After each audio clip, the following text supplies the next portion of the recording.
very stressful. Very little time to think. We've got to come up with solutions very fast. Issues. The clock is freaking ticking, dude.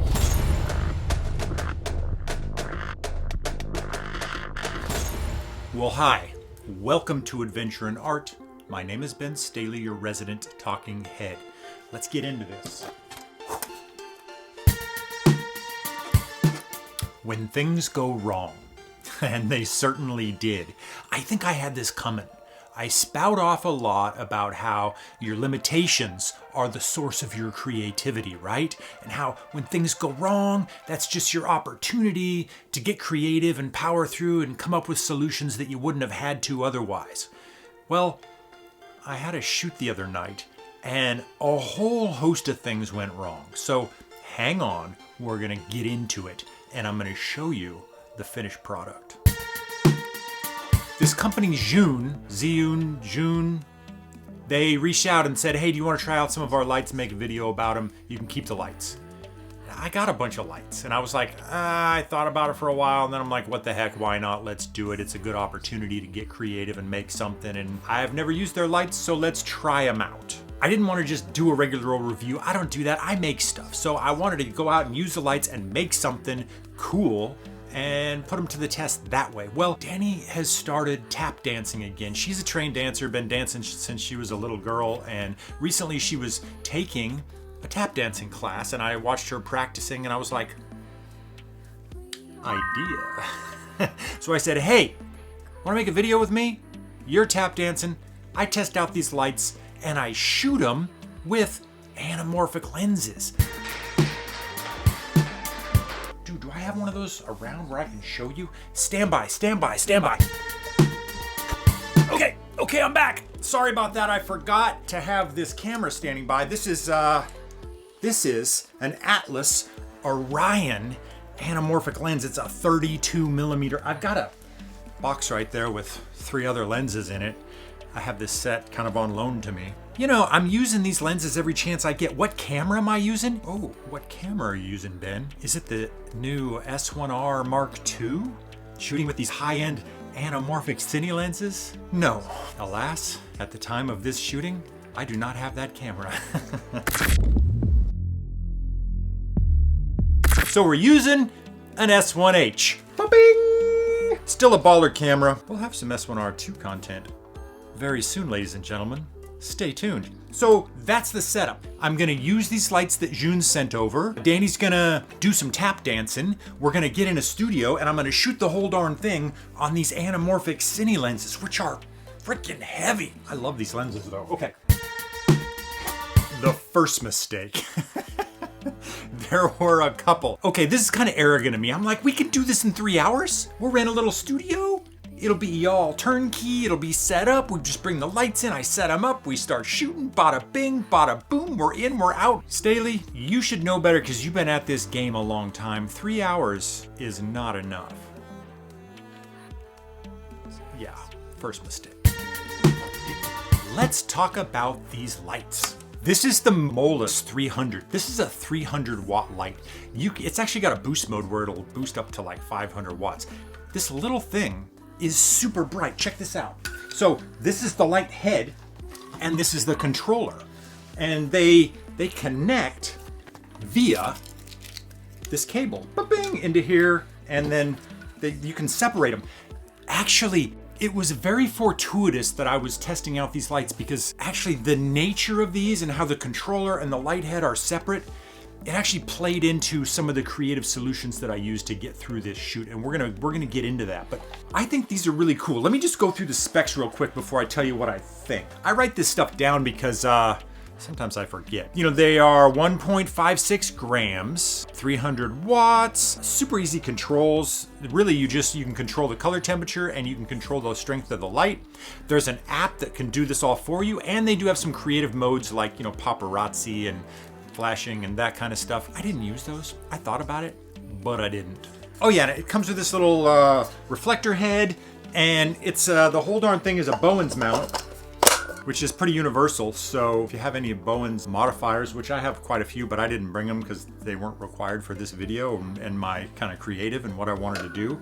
But yeah, that's the overview of the Mobius 300. Is that what it's called, the Mobius? It's called the Molus 300. I'm so bad at this. This is why I don't really do reviews, because it's a lot of technical information, and yeah, I like making stuff better than talking about technical information. But this is the Mobius 300. By the way, these go for $5.99. Okay, the other light they sent, which is pretty cool, this guy. Look at this cool case. I really like this case. Put this right here. This is a light bar. Look at this thing. Bing! So this guy it can be totally battery powered, although you can plug it into shore power too if you want. It's an RGB light, so it does like all the colors of the rainbow. It's got these built-in barn doors, and there's also like an egg crate modifier. So if you want to, you could do like an interview setup with it or whatever. This thing is super, super sturdy and pretty cool. It's small. It's a little heavy, 1.34 grams-ish. It's got the internal battery, RGB, the modifiers. Yeah, you can run this with an app as well, which I plugged them both in beforehand, and yeah, you can do that if you want to. That's our two lights. More issues. I booked a studio downtown at FD Studios. I'm not gonna put a link. They pissed me off. I booked this one studio specifically for the props that it had in it.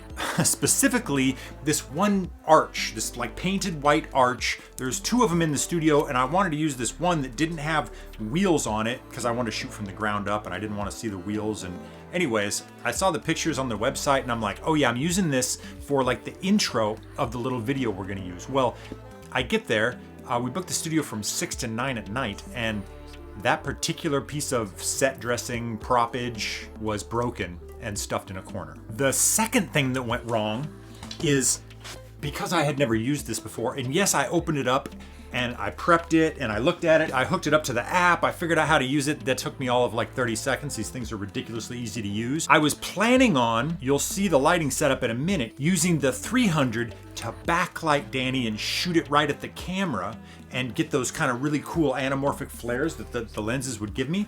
And I was gonna use this light to kind of hang overhead and be kind of a fill light, just so that she wasn't super silhouetted. I thought, no problem. It's got these little corner 20 adapters, and it's got this little bracket that you can strap on and another quarter 20, so you could basically put a pin in here and attach it to a light stand or a C stand or whatever. I forgot to bring the pin with the quarter 20 adapter, and I have like a bunch of these here at home in my office because I have all kinds of lighting gear. I didn't bring that particular little unit so that I could mount this. So now, what am I gonna do, right? My plan is, I've got 3 hours. It's gonna take me an hour to set up. We're gonna shoot for an hour and a half and then a half hour to wrap, and we're out of there in 3 hours. My prop is broken and I don't have the right gack to mount my main fill light for my talent. Good job, Staley. You're a real freaking pro. Issue number 3. The other reason I chose this particular studio was because it's got this big star prop, and I thought, oh, that's pretty dope. So I'm gonna lean that against the wall, and I'm gonna take the 300, and I'm gonna put it right in the middle of the star and shine it directly at the camera, and it's gonna kind of blow out the background a lot. This thing is so bright, and it's gonna backlight Danny, and it's gonna be really cool. Well, that's all good and well, and they had a little short stubby C-stand that I could put this on, but I didn't like the way it looked. It's shiny, it's reflecting light, and the star doesn't look cool with a freaking C-stand behind it. So now I'm like, how am I gonna mount this behind the star so that it can do its job? You really should have thought this through a little better, Staley. So I'm sitting there and I'm going, crap, how am I gonna shoot the beginning of the video? I don't have my arch. How am I gonna mount this? How am I gonna mount my other light bar over my talent? It's just like, the clock is freaking ticking, dude. What I did was, there's a stool in the corner. It's dark colored. I put that on the ground.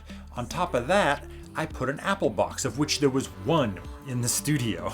Well, the apple box is nearly the color of the wall. It's wood, the wall's wood. So I'm like, okay. And then I was able to just set this light on top of the apple box, kind of dead center in the middle of the star. The cool thing, because of the nature of it, I was able to run the cable off the light to the controller and have it, like 10 feet away on the ground, so that it was just a smaller unit that was right in camera. The clock is ticking. I gotta get shooting. I've just got to start, and I don't have the arch to do the beginning. So looking around the studio, there are some cool chairs. So Danny and I place one of the chairs and we just decide we're gonna shoot the whole darn thing in this one little corner of the studio, and we're gonna start her in a chair, snapping her fingers to the beat of the music. She's gonna get up, she's gonna do her dance, bada bing, bada boom. That's it, baby. I take the light bar, and since I can't mount it to a stand, I find a painted white kind of prop box. It's almost like an Apple box, but a little bigger. It's in the corner. I bring that over and I just kind of put it in the right spot, and I place this light right on it, kind of aim it at Danny, and just to give a little bit of kind of fill light. It's got all the creative settings, so I put it on like an RGB cycle mode. And so it's just bouncing between colors. So it's just flashing different colors on her, just really subtly, but just kind of to add some pizzazz and some energy to this thing. We've got the chair, I've got the RGB bar on the box, I've got the 300 on a stool on top of an Apple box. I'm like, you are just looking like a real pro here, Staley. Way to go. But wait, there's more issues. I get all my music from Track Club. You guys see that. I put the logo in most of my videos because I really love Track Club. There's an affiliate link down below if you happen to need some music. I can't recommend them enough, and I've talked about it, and this isn't a video about Track Club. But I gave Danny my login, and I said, just pick out a song you want to tap dance to, and we'll use that in the video. So she found this dope song. It's 30 seconds long. She downloaded it to her phone, and we're gonna use that. So she's got these choreographed moves, and she's gonna do it all to this song. We didn't really think this through. I hadn't done a music video in a while. And generally you got at least a crew or somebody that can like hit record on the song, and then I can start filming and she can be in place. Well, there's only two of us. I'm holding a camera. She's the talent in the chair. Someone's gotta hit play on the song, but the song starts like immediately. So there's no lag time. What I should have done is taken the MP3, extended the beginning, and then really just looped it so we could do multiple takes in a row and we didn't have to mess with the song. Does that make sense? I didn't do that. And here we are, just I'm like jockey and I'm hitting record sometimes. Danny's in the chair, she's holding her phone, she's hitting record, and then we're just rolling and we're jumping right into it. Issues. I quickly realized I brought the 32 and I thought it's a big studio, I want big wide images, but I realized really quickly that I wish I had a slightly longer focal length, like there's a 50 and a 65 in the kit, and I probably should have brought the 50, but I didn't. I wish that I had. This is a 2x anamorphic, so I'm shooting an open gate, which is a big chunky 3x2 image, and then I stretch it out 2 times. I'm going for a 1:240 aspect ratio, which is like CinemaScope, big widescreen cinema aspect ratio. So actually, I do have room at the edge of the frames that I'm cropping out. That helps, but I don't like the way the set is and the stage is and the way we have to set this up. With the one wall, you can kind of see the supports on the left side, and I just don't like that. I wish I had a longer focal length so that I could crop the frame and frame things up the way I wanted, but alas, I did not do that. We power through, we make it work. In a situation like this, there's very little time to think. You've got to come up with solutions very fast. It's very stressful. This rig has a shoulder pad on it, and I've got this little small HD monitor EVF unit. Typically I'll operate this at the shoulder, but I end up operating kind of down here like this and looking in the viewfinder, or just popping the monitor out and operating like this. Very quickly, I'm hunched over and I'm just trying to keep the camera a little lower. Very quickly, my back is aching. I'm sweating. It's hot in this studio and the clock is ticking. I'm just feeling the pressure, and suddenly it's not as fun as I hoped it would be. But we power through. Danny's a trooper. She's just dancing her booty off over and over, doing this tap dance routine. I'm whipping the camera around. We're getting different shots, different takes. We're just kind of calling it as we go. Very seat of the pants, very creative, and just getting what we can.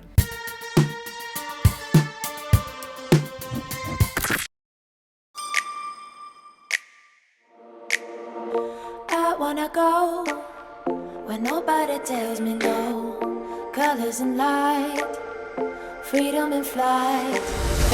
I'm making moves, can't catch me now. I'm making moves, baby, I got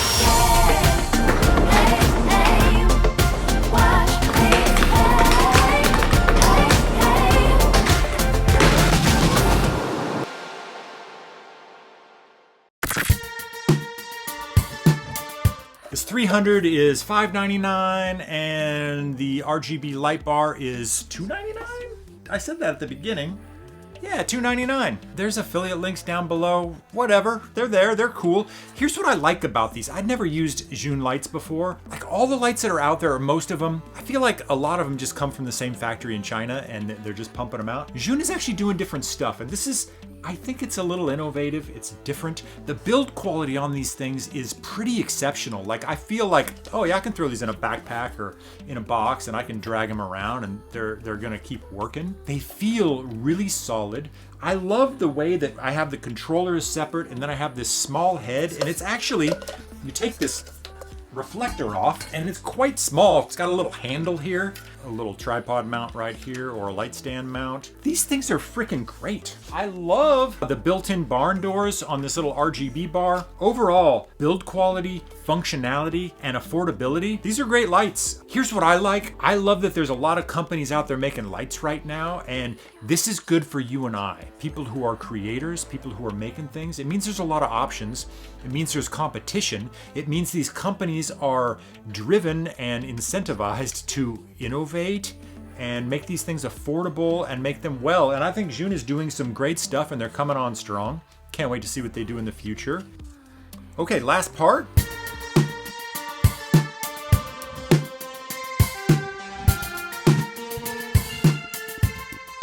Thanks for watching. Yeah, leave me a comment if you have any questions or comments or concerns, or you want to say, hey Staley, F you, that was a crappy video. I don't care, whatever you want to say. I appreciate you tuning in.